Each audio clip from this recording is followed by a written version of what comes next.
Bien, nous allons commencer cette conférence. Est-ce que vous m'entendez pour ceux qui ont les casques? C'est bon? Allez-y, mettez vos casques. Est-ce que ça marche? Est-ce que tout le monde entend? Allez-y. Oui, c'est bon? Parfait. Merci de nous avoir rejoints pour cette conférence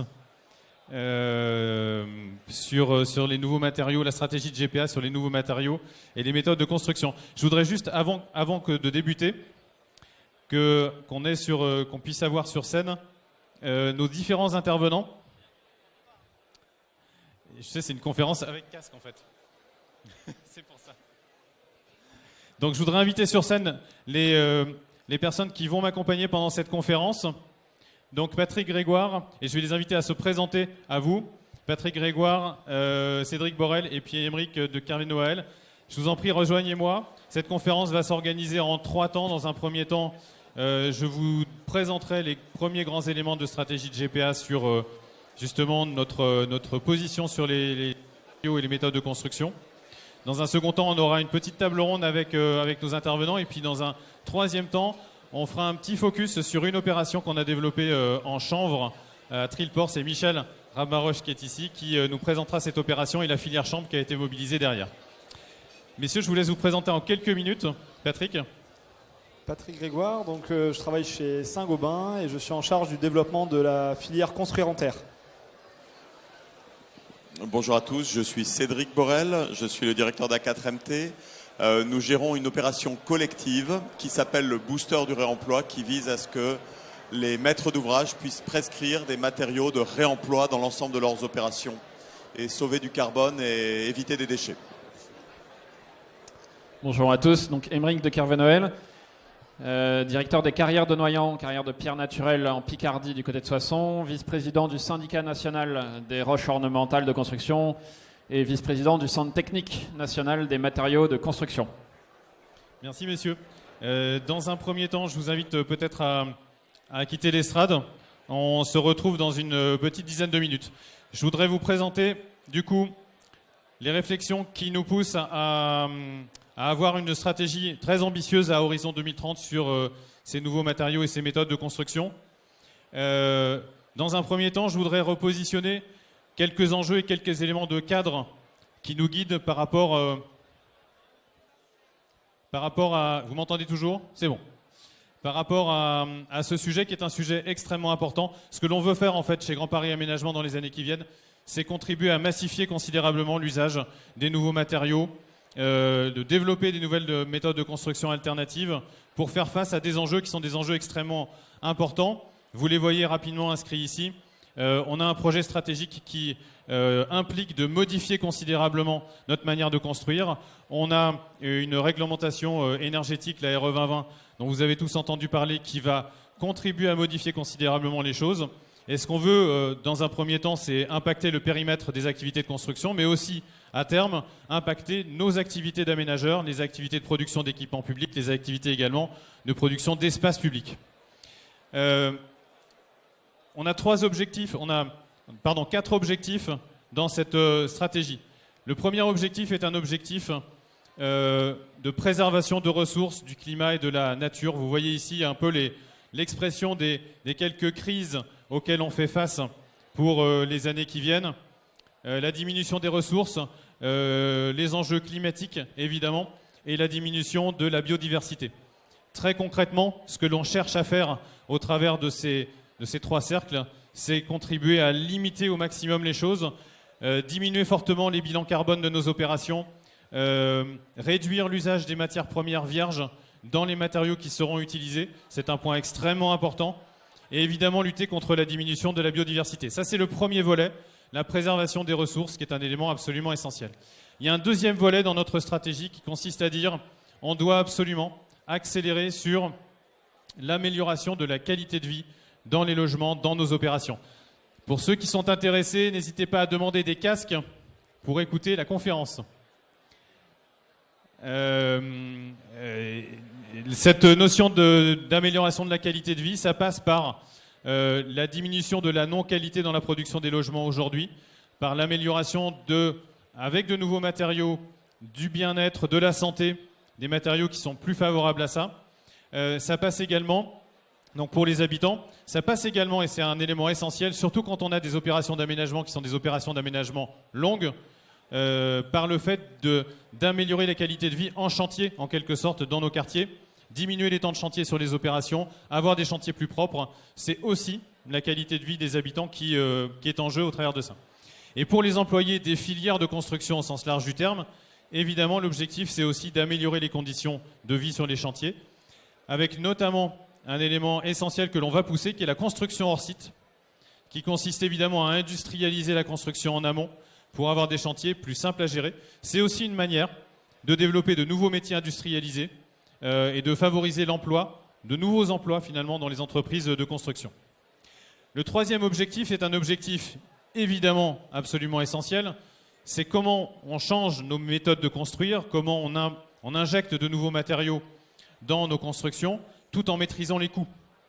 Et cette question, on l'abordera tout à l'heure avec notre panel, et cette question évidemment, de cette question dépend beaucoup la notion de massification, d'industrialisation, d'investissement dans les process, pour réussir à avoir des coûts qui sont des coûts maîtrisés, et avoir des approvisionnements également qui sont des approvisionnements stables. Et pour avoir des approvisionnements stables, il faut donner de la lisibilité aux filières en termes de production sur lesquelles les filières peuvent s'asseoir dans les années qui viennent. On y reviendra tout à l'heure. Le dernier objectif important, c'est précisément le fait de soutenir et d'impulser ces nouvelles filières de construction dans une logique que l'on souhaite être une logique au maximum de proximité, une logique locale à l'échelle de ce qu'on a appelé le grand bassin parisien, pour mobiliser les ressources locales, mobiliser les industries, les filières locales, mobiliser une nouvelle manière de faire entre la filière agricole du grand bassin parisien et la filière de construction, et les activités de construction. Donc, ça veut dire aborder un spectre large de matériaux qu'on va pouvoir organiser dans ces filières à l'échelle du grand bassin parisien. Ça, ce sont les grands objectifs qu'on s'est fixés chez Grand Paris Aménagement. Et maintenant, pour mettre en place ces objectifs, il y a un premier panorama que l'on a commencé à dessiner. Ce panorama, il n'est pas forcément exhaustif, mais vous avez ici sur cette slide, apparaissant à l'écran, les typologies de matériaux et de filières qui nous semblent aujourd'hui pouvoir cocher les cases, et on aura besoin de le travailler encore avec les filières, mais qui nous semblent pouvoir cocher les cases de la logique de massification, d'une ressource qui est relativement disponible, et de filières qui peuvent se structurer dans les années qui viennent. Vous les voyez ici, c'est le biosourcé, le bois, le chanvre, la paille. C'est le géosourcé, avec la pierre, avec tout ce qui relève de la réutilisation de la terre. Et on a beaucoup de terres disponibles, notamment les terres d'excavation, en terre crue ou en béton de terre stabilisé. C'est également la notion de béton décarboné, le vrai béton décarboné, pas le béton décarboné réglementaire en quelque sorte. Et donc, on va travailler avec ce panorama, prioritairement, mais non exclusivement, en travaillant avec ces filières. Et il faut ajouter à ces filières deux éléments qui sont des éléments essentiels. La filière de réemploi, qu'on veut absolument pousser, et puis au milieu de tout ça, une thématique extrêmement importante qui est la construction hors site, et qui peut concerner en réalité toutes ces filières. Voilà pour le panorama de ce dont on parle en termes de matériaux. Maintenant, quelques mots sur notre posture chez GPA, rapidement, et je ne vais pas vous lire la slide qui est assez dense. On veut être pragmatique. Notre objectif, c'est d'accélérer et de massifier très vite, parce qu'on n'a pas de temps à perdre sur les questions qui sont les enjeux que j'ai expliqués tout à l'heure. Il faut absolument très vite qu'on change les méthodes de construction, qu'on injecte de nouveaux matériaux, qu'on structure les filières et qu'on massifie rapidement sur nos opérations. La posture pragmatique, ça veut dire travailler avec tous les acteurs industriels existants qui changent leur manière de faire, les acteurs nouveaux qui rentrent sur le marché et qui ont besoin de se structurer. Ça veut dire aussi travailler des assemblages qui sont des assemblages pertinents, où on est capable de travailler avec d'anciennes typologies de matériaux, parce que ce sont les matériaux qu'on va utiliser au bon endroit, et des nouveaux matériaux qui vont aider très fortement à décarboner, par exemple, associés justement à ces anciens matériaux, entre guillemets. Ça, c'est une posture pragmatique qui est vraiment la posture que GPA va adopter. Maintenant, qu'est-ce qu'on va faire chez GPA? C'est cette première brique, en quelque sorte, qu'on pose aujourd'hui. Elle a pour objectif de donner un grand cadre. On sera amené, dans les années qui viennent, à préciser ce cadre de plus en plus. Ce qu'on voulait dire aujourd'hui, c'est déjà donner un chiffre qui est un chiffre extrêmement important. À horizon 2030, en ordre de grandeur, sur nos opérations chez Grand Paris Aménagement, nous serons amenés à produire entre 2,3 et 2,4 millions de mètres carrés de SDP. Toute typologie de produits confondus. Logement, équipement, activité économique. À horizon 2030. Ce chiffre est un chiffre important parce que toutes les filières ont besoin d'avoir de la visibilité pour se structurer et de savoir de quoi on parle en termes d'ordre de grandeur. Et globalement, ça veut dire qu'on a un ramp-up, comme on dit, un développement qui s'opère d'ici à 2030 au fur et à mesure en fonction d'objectifs qui sont des objectifs un peu volontaristes, mais que l'on pense tout à fait possible d'atteindre et qui sont en ligne avec notre projet stratégique. Ce chiffre est un chiffre important, c'est le premier point, mais surtout le plan d'action va se structurer ensuite avec finalement une logique de prescription inévitablement. Et cette logique de prescription, elle s'organisera elle-même en plusieurs temps. Un premier temps où on fera avec chaque filière le bilan prévisionnel en quelque sorte de ce que chaque filière peut produire dans les années qui viennent en fonction de cet objectif quantitatif qu'on mettra sur la table. Qu'est-ce que les filières sont en capacité à proposer? Ça, c'est le premier point. Le deuxième point, c'est qu'on réalisera des retours d'expérience avec chaque typologie de matériaux dans des opérations qui ont déjà été sorties, qui ont déjà été produites avec ces matériaux, ou dans des opérations peut-être sur lesquelles il faut pousser des expérimentations si on veut sécuriser en quelque sorte le fait de se dire on travaille avec ces matériaux. Ces logiques de retour d'expérience et d'expérimentation ont aussi pour objectif très clairement de montrer et d'avoir pour objectif de massifier et de dupliquer ces opérations ensuite. Elles ont aussi ces expérimentations pour objectif de pouvoir vérifier qu'on n'a pas de point de blocage, notamment sur les aspects réglementaires qu'il faudrait pouvoir lever. Voilà, pour ça c'est le premier volet en termes de prescription qui passe d'abord par retour d'expérience, expérimentation nécessaire à réaliser. Et puis ensuite on aura un deuxième volet.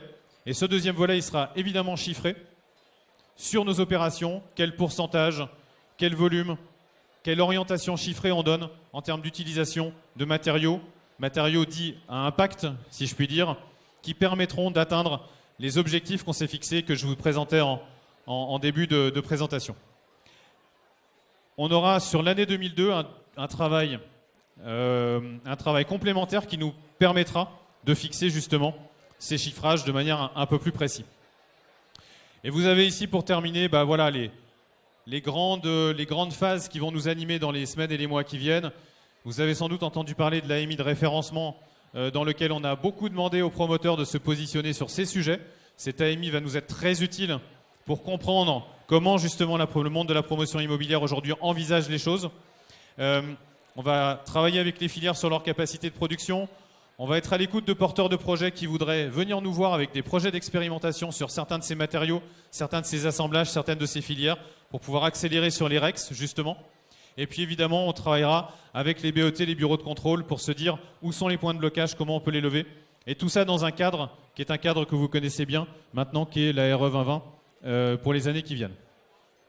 Voilà pour vous avoir présenté, j'espère, le plus brièvement possible et le plus clairement possible, les quelques premières briques de stratégie de GPA sur le sujet. Ce que je vous propose maintenant, c'est qu'on puisse, avec Cédric, avec Aymeric et avec Patrick, peut-être en nous rejoignant sur scène, peut-être échanger un peu sur ces différents éléments. Peut-être la première chose, avant de rentrer dans quelques questions autour de ce qu'on a présenté, c'est que vous puissiez chacun votre tour, si je puis dire, nous dire ce sur quoi vous travaillez et en quoi finalement votre matière première de travail, si je puis dire, fait écho à ce que j'indiquais sur la stratégie de Grand Paris Aménagement. Cédric ?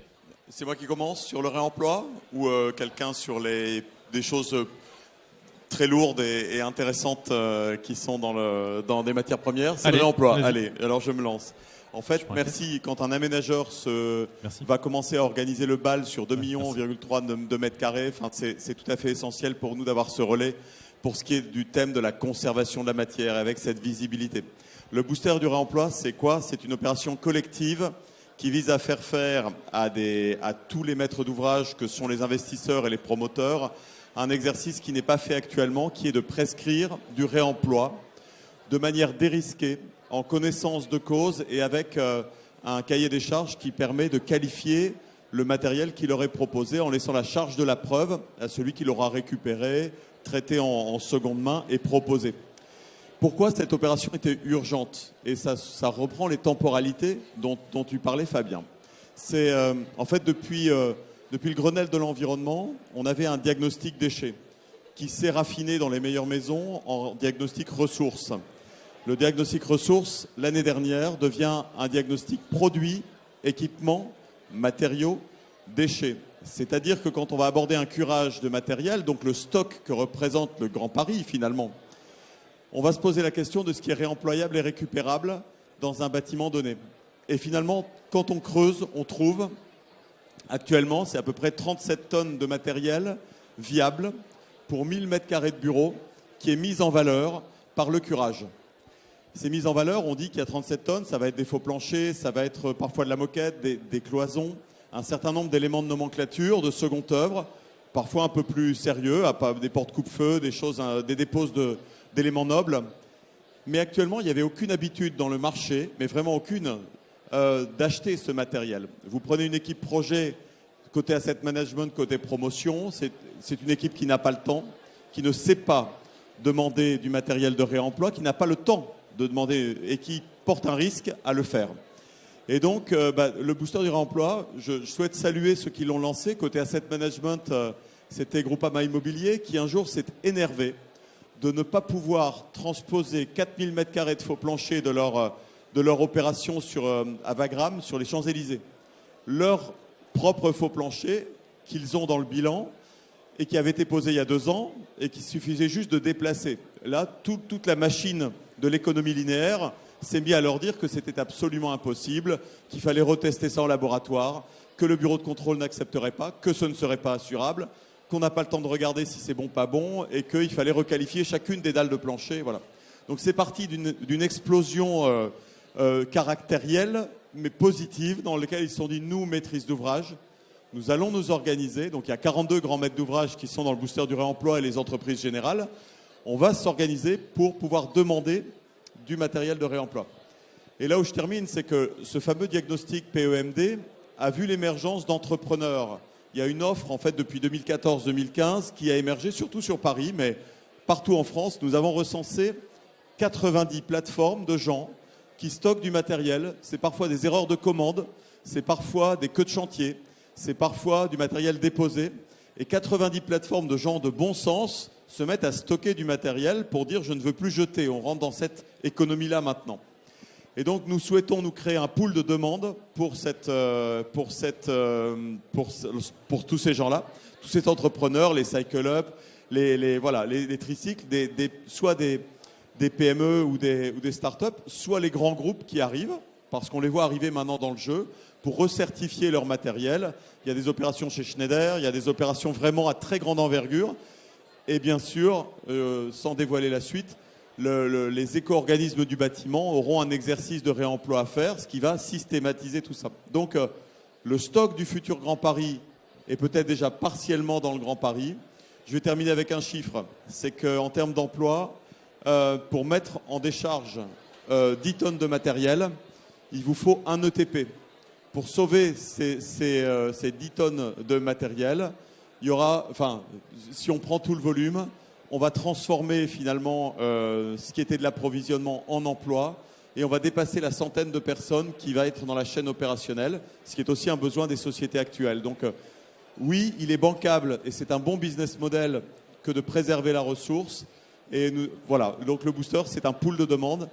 Quand un cahier des charges sort, juste pour mon dernier mot, c'est qu'il existe la filière. On a 17 cahiers des charges, 17 flux qui sont demandés par les maîtres d'œuvre actuellement.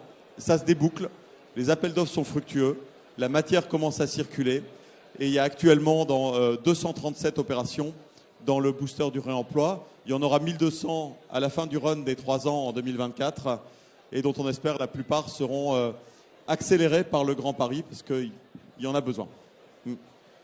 Merci Cédric. On change un peu de lecture des choses, on passe dans une logique un peu de filière matériaux pour le coup. Aymeric, déjà, quelle réaction par rapport à cette présentation, par rapport à la filière pierre, et puis quels atouts de la filière par rapport aux enjeux qu'on a positionnés? Une réaction très positive, une gratitude face à la lecture de vos slides. La filière pierre en France, 500 carrières, 750 entreprises, essentiellement des TPE, PME. Je crois que les entreprises de plus de 50 salariés se comptent sur les doigts d'une main, ou de deux en tout cas. Et la filière pierre a toujours existé, avant la filière recyclage. Et elle doit se repenser, elle doit se reconstruire, si j'ose dire, puisqu'elle sort de quelques décennies, depuis les années 70 jusqu'aux années 2010, de grandes souffrances, avec la perte de probablement 20 à 30% de ses capacités, de ses actifs, soit fermeture de carrière au sens propre du terme, soit arrêt des entreprises. Et pour autant, cette filière, elle maille le territoire. Les 500 carrières, elles sont partout à travers le territoire métropolitain. Et elles sont capables donc de produire et de mettre à disposition des ambitions, un matériau naturel qui répond quand même pour plein d'aspects à vos objectifs, écrits et vus ensemble. Si je les prends rapidement, donc un matériau naturel, c'est un matériau qui n'est pas transformé, il est prélevé, dimensionné et apporté sur le chantier. On est en avance sur vos objectifs puisqu'en fait il est déjà préfabriqué ce matériau. Puisque une fois qu'il arrive sur le chantier, il est juste posé. On parle bien de poseur de pierre et pas de maçon. Il est posé dans le bâtiment pour la partie gros œuvre. Et enfin, il coche déjà une partie de l'enjeu de recyclage puisqu'il est rarement concerné par le recyclage puisqu'on ne déconstruit ou on ne démolit quasiment pas de bâtiments en pierre. On le réemploie, voire même on n'en réemploie pas beaucoup puisque la durée de vie d'un bâtiment en pierre est souvent multiséculaire. Toutefois, si on en vient à le déconstruire, en effet, on réemploie et il y a même un marché pour le coup de la pierre de seconde main. Voilà. Pour revenir sur vos objectifs, ce qu'on a lu tout à l'heure, c'est vital. On en avait parlé avant d'organiser cette table ronde, puisque la filière pierre doit se transformer, doit investir beaucoup. On a besoin de beaucoup de capitaux, on a besoin aussi donc de stabilité, de confiance. Et le premier élément dont on a besoin, c'est de la vision, c'est des objectifs. Et savoir que des programmes ambitieux vont être portés notamment en pierre, alors c'est un feu vert, c'est un go pour nous pour investir et être présent. L'enjeu principal étant de mettre la bonne ressource à disposition au bon endroit, le bon matériau au bon endroit, c'est une phrase qui nous plaît beaucoup. Mais aussi en temps et en heure pour que le chantier se passe vite et bien. Un ou deux chiffres, on est passé, on va dire avant les années 2015, de chantier, alors on compte en mètres carrés de façade en gros œuvre dans notre filière.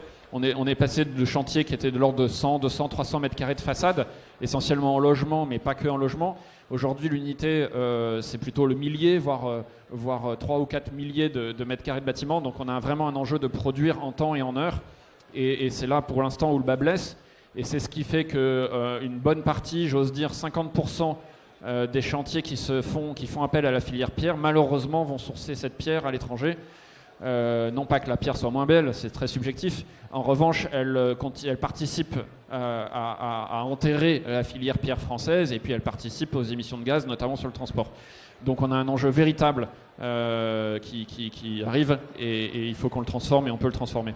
Je rajouterais juste que la France est dotée d'une richesse incroyable en matériaux naturels, notamment en pierre, avec toutes les catégories de pierres que vous pouvez connaître, pierre tendre, pierre dure, mais qu'en matière de bâtiments, de logements, de bâtiments collectifs, voire même de tertiaires, le calcaire, cette pierre tendre, facilement accessible, et pour la partie Grand Paris, c'est-à-dire le bassin francilien, c'est le matériau local évident et naturel, quoi. Merci Eric. Pour faire la transition avec Patrick, la transition est assez significative de ce qu'on disait tout à l'heure, c'est-à-dire travailler avec des matériaux qui sont des matériaux un peu historiques, travailler de manière un peu artisanale aujourd'hui avec des enjeux de structuration de la filière, mais aussi travailler avec des industriels connus sur le marché du bâtiment et de la construction, mais qui changent aussi leur méthode et leur manière de faire. Patrick, c'est un peu le sujet. Même question. Qu'est-ce qu'on fait particulièrement chez Saint-Gobain aujourd'hui qui peut être en ligne avec ces objectifs présentés de Grand Paris Aménagement ? Merci beaucoup Fabien. Le groupe Saint-Gobain s'investit de manière extrêmement significative dans son projet stratégique sur la question de l'impact. L'impact dans ces projets en termes de transformation de ces chaînes de valeur, sur la question notamment du carbone. Le projet Construire en Terre que je porte avec un certain nombre d'équipes au sein du groupe Saint-Gobain Recherche, différentes filières, vise justement effectivement à transformer aujourd'hui un produit, une ressource qui est souvent considérée comme un déchet dans les grandes opérations d'aménagement, comme une ressource, c'est-à-dire vraiment être dans le cœur d'une démarche d'économie circulaire, c'est-à-dire réemployer un matériau qui aujourd'hui est relativement peu utilisé, stocké dans des merlons, stocké sur des installations de stockage déchets inertes, et en faire une ressource première, une ressource forte pour construire. Saint-Gobain porte ça au travers d'une démarche industrielle de création de béton de terre, assumée, qui est une démarche assez différente de la terre crue, démarche connue nationalement, internationalement, dans beaucoup de pays, mais qui ne permet pas de construire aujourd'hui la ville dense telle qu'on l'imagine et construire des grands immeubles. Donc cette ambition, elle est portée jusqu'à imaginer demain avoir un béton de terre qui soit structurel, même si aujourd'hui le groupe Saint-Gobain n'en est pas là et qu'on travaille ce matériau en substitution de murs non porteurs, en matériaux de remplissage par exemple, et demain d'autres possibilités aussi d'utilisation. On est parfaitement aligné avec les objectifs que tu as pu indiquer dans ta présentation, donc des objectifs qualitatifs, c'est-à-dire décarbonation, c'est-à-dire économie de ressources primaires. Chez Saint-Gobain, on croit beaucoup à ce que tu as évoqué aussi, qui est la question du confort d'usage. Utiliser la terre en matériaux de construction améliore significativement le confort d'usage, notamment sur la question du confort d'été, qui est quand même une innovation forte de l'Aéro 2020, sur lequel une filière qui est beaucoup plus mature que construire en terre, qui est la construction en bois, présente beaucoup de difficultés à apporter du confort d'été parce qu'on a relativement peu d'inertie dans ce matériau, ce qu'on retrouve à l'inverse beaucoup avec la terre. Donc on essaie d'imaginer des systèmes constructifs qui soient mixtes, c'est-à-dire mêlant des structures en béton avec de la terre, de la pierre et de la terre, du bois et de la terre, pour vraiment apporter, ce que disait tout à l'heure, le bon matériau au bon endroit, et surtout le bon matériau qui va apporter le bon service à l'usager, c'est-à-dire le confort à l'usager. Et nous, on est vraiment extrêmement vigilants sur cet aspect, effectivement, confort à l'usager, confort d'été, qu'on perd parfois un peu de vue, et c'est quelque chose sur lequel on pousse beaucoup. Ensuite, un groupe comme Saint-Gobain, c'est un groupe industriel. Et donc évidemment, si on réfléchit l'organisation d'une filière terre, on ne la réfléchit pas pour produire quelques maisons individuelles ou quelques démonstrateurs en France ou à l'international. On réfléchit ça dans une logique de massification et d'industrialisation, de substitution de ce matériau à d'autres matériaux qu'on utilise aujourd'hui dans nos propres matériaux de construction qui sont développés. Donc c'est quelque chose qui va se faire pas à pas. Et en tout cas, on est très content d'avoir ce type de démarche stratégique portée par Grand Paris Aménagement parce que ça donne de la profondeur de vue, ça donne une dynamique de planification qui permet de nous rassurer sur le fait qu'on va dans la bonne direction et que demain, dans les appels à projets de Grand Paris Aménagement, on pourra voir apparaître effectivement une volonté, une quantité, un objectif minimal sur une certaine typologie de matériaux qui pourrait être demain la terre. Merci Patrick. On a abordé finalement au travers de vos premières interventions la question des masses disponibles. Globalement, ce que vous évoquez, c'est que sur vos différentes filières, en quelque sorte, la disponibilité du matériau est présente et soit déjà là du côté du réemploi, mais on a des disponibilités en carrière, Aymeric, et puis finalement on a une matière première qui est extrêmement importante pour travailler la terre. J'ai abordé tout à l'heure dans les objectifs la question du coût, la question de la maîtrise du coût et la question de l'impact de la structuration de vos filières sur le fait de maîtriser les coûts. Évidemment, le coût de construction est un élément discriminant essentiel. Est-ce que vous pouvez nous en dire plus ? Est-ce que sur vos filières respectives, on parviendrait demain justement à maîtriser les coûts, à les rationaliser, à travailler avec l'industrialisation sur cette maîtrise des coûts, de manière à ce qu'on atteigne finalement un des objectifs qui consisterait à modifier la manière de construire sans nécessairement construire plus cher finalement. Dans le même ordre, alors sur les coûts de réemploi, effectivement, on observe ça de très très près parce que c'est ce qui va rendre viable ou pas cette feuille de route de réemploi. Et en fait, on commence à avoir des débouclages d'opérations qui se font sous le coût du neuf pour certains lots. Mais actuellement, on est dans un marché balbutiant. Tu parlais de stock. Donc l'Île-de-France est un énorme stock. Mais pour l'instant, du coup, le principal élément de coût structurant pour le réemploi, c'est le coût de dépose, le coût de stockage et le coût de repose est à l'identique en fait du neuf ou très similaire. Voilà, très très similaire.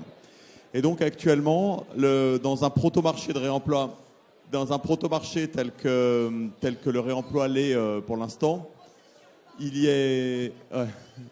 j'attends la fin de l'annonce, voilà.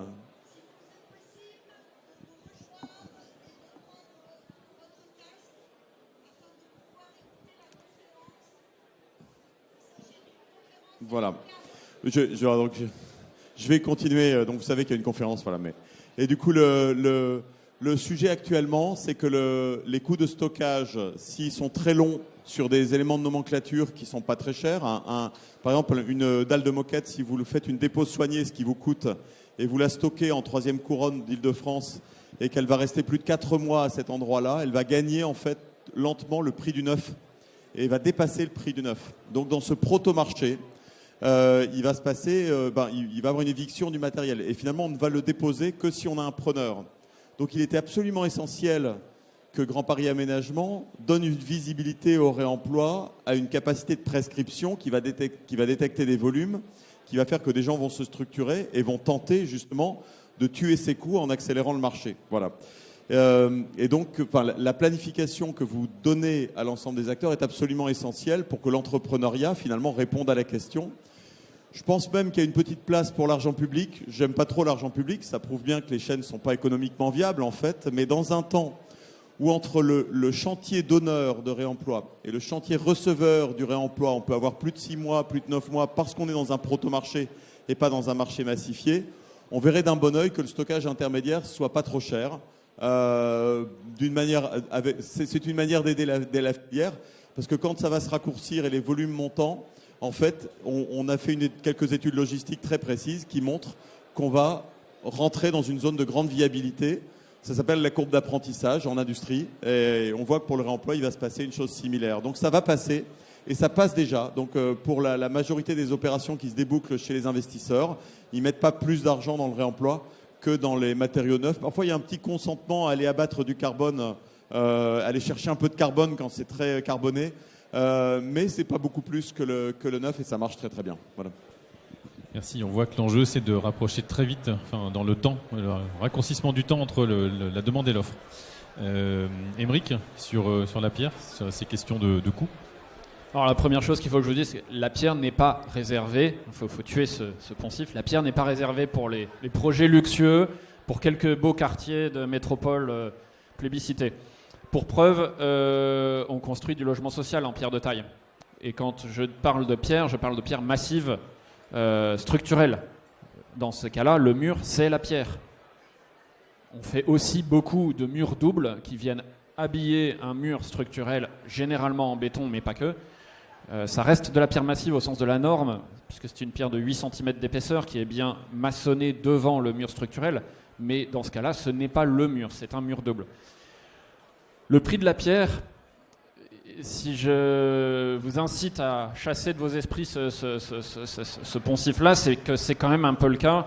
Aujourd'hui, on sort des opérations probablement entre 3 et 4% plus cher en pierre massive sur du logement, on va dire 5-6 étages. Et donc peut-être que le prix serait encore plus exacerbé sur du pavillon ou sur de la maison individuelle, même si ce n'est pas le sujet probablement de ce salon. Ce qui veut dire qu'on a un travail sur le prix de la pierre. Toutefois, on parle de prix de la pierre au mètre carré dans le gros œuvre. Et donc là, on a un travail de filière à faire. Et là, le secret tient en 2 mots, en 3 mots. Il faut qu'on industrialise chez nous.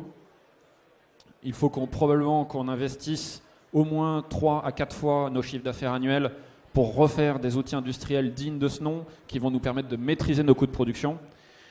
Mais il faut aussi que tous les intermédiaires travaillant à ce que cette pierre soit installée, posée dans le mur, dans le gros œuvre, puissent se structurer. Et enfin, que la maîtrise d'ouvrage travaille à des projets qui comportent peut-être toujours une part d'architecture innovante et unique, mais en privilégiant le matériau standard aussi. Il faut savoir qu'aujourd'hui, la pierre de taille, c'est du sur-mesure. C'est hallucinant, mais on arrive quand même à faire, pour ce qui concerne l'entreprise Carrières de Noyant, plus de 4 hectares de façade par an, ce qui doit représenter grosso modo 5 fois plus de pierre ramenée au mètre carré, en étant au sur-mesure au millimètre près. Est-ce qu'on a besoin de continuer à faire du sur-mesure, que chaque projet soit unique, ou est-ce qu'on ne doit pas privilégier un projet vertueux au sens confort des usagers, au sens impact carbone, au sens économique? Il faut peut-être tempérer un peu les deux. En tout état de cause, c'est bien la vision qui va donner de la confiance et qui va permettre à la filière de se structurer pour maintenir un prix constructif et compétitif, quoi. Avec des investissements en industrialisation.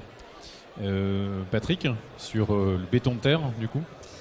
On a deux aspects, je dirais, sur la structuration de la filière terre aujourd'hui. Le premier, il est évidemment obtenir des agréments techniques pour utiliser ce matériau dans la construction dans des bâtiments de première, deuxième, troisième, quatrième famille. Le deuxième, il est dans la structuration d'une filière matériaux terre. C'est-à-dire qu'aujourd'hui, la matière première terre, elle est présente partout, dans beaucoup d'endroits, mais elle n'est pas systématiquement utilisable en matériaux de construction.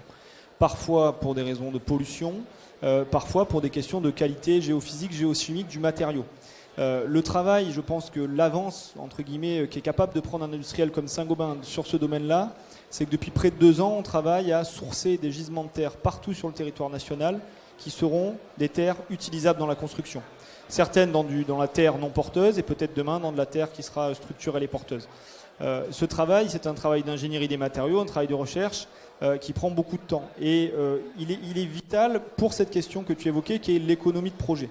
Aujourd'hui, certains projets peuvent être réalisés en terre dans des techniques qui ne sont pas dans des économies de projet compatibles et aussi dans des économies de réalisation technique, c'est-à-dire le délai de réalisation de l'ouvrage en pisé, en bauge, pour faire un gros œuvre, etc., en termes de délai de réalisation ou de temps de séchage, est totalement délirant, on dirait, d'une certaine manière, par rapport à ce qu'attendent les aménageurs, etc., dans la fabrique de la ville. Quand on veut faire du hors-site, c'est pour aller plus vite. Si demain on dit on construit en terre, mais attendez, monsieur le maître d'ouvrage, il va falloir attendre un séchage de 6 mois, ou qu'on fasse 45 couches, et en passe, c'est pas possible. C'est pour ça qu'effectivement, aujourd'hui, on met du liant, et on est dans cette logique, effectivement, d'avoir des techniques constructives comparables en délai et en coût. Merci Patrick. Merci à tous les trois pour vos témoignages et pour nous avoir donné des éléments de précision supplémentaires sur vos filières respectives. Je précise que du coup, on a parlé ici de réemploi, de matériaux géosourcés. Dans le panorama que j'évoquais tout à l'heure, il y a aussi d'autres typologies de matériaux, notamment les matériaux biosourcés dont on parle plus souvent, notamment le bois. Je voulais peut-être pour terminer, on vous remercie encore messieurs, merci. Pour terminer qu'on accueille Michèle Rabin-Roche qui est directrice territoriale sur le secteur Est pour Grand Paris Aménagement. Nord, pardon, excuse-moi Michel. Excuse-moi. Sur le Nord et pour faire un focus justement sur une filière qu'on a contribué à utiliser dans une de nos opérations récentes, qui est une opération à Trilport avec le chanvre. Tout à fait. Bonjour, donc nous sommes à Trilport, dans la communauté d'agglomération de Meaux, en Seine-et-Marne. Grand Paris Aménagement, il développe un écoquartier d'un peu moins de 400 logements sur une friche urbaine à proximité de la gare. Alors nous venons de livrer le premier bâtiment, en fait les 2 premiers bâtiments qui ont été construits par le Foyer Rémois, qui est un opérateur de logements sociaux, qui vient de construire et de livrer 45 logements en R+3. Alors la caractéristique de ces bâtiments, c'est qu'ils ont mis en œuvre une isolation par un béton de chanvre projeté sur site. Alors vous avez ici l'image, c'est la démonstration qui avait été faite lors d'une visite d'officiel. Alors le béton de chanvre, c'est un mélange entre la chèvre-note, qui est la matière contenue à l'intérieur de la fibre de chanvre, enfin à partir de la tige de chanvre, qui est mélangée à un liant, en l'occurrence de la chaux. Alors une petite recette, pour 110 kg de chèvre-note, vous ajoutez 170 kg de chaux et vous avez donc un matériau prêt à être projeté. Alors, cette isolation a été mise en œuvre sur site, donc ça a été un procédé expérimental avec, vous en avez parlé tout à l'heure, des discussions très longues et très compliquées sur une ATEX qui en fait n'a jamais été obtenue. Mais l'opérateur a finalement passé outre et a surprimé son assurance pour pouvoir mener à terme son projet. Donc 6 mois de projection avec 6 personnes. Donc ce sont des procédés, c'est un procédé qui a été très très long. En finition avec un temps de séchage également important, un enduit dégrossi et une finition par un badigeon de chaux. En gros, pour construire ces 45 logements, il a fallu un peu plus de 2 ans, à peu près 2 ans et demi de travaux pour construire ces bâtiments. Alors, là où ça devient intéressant, c'est la suite de l'histoire.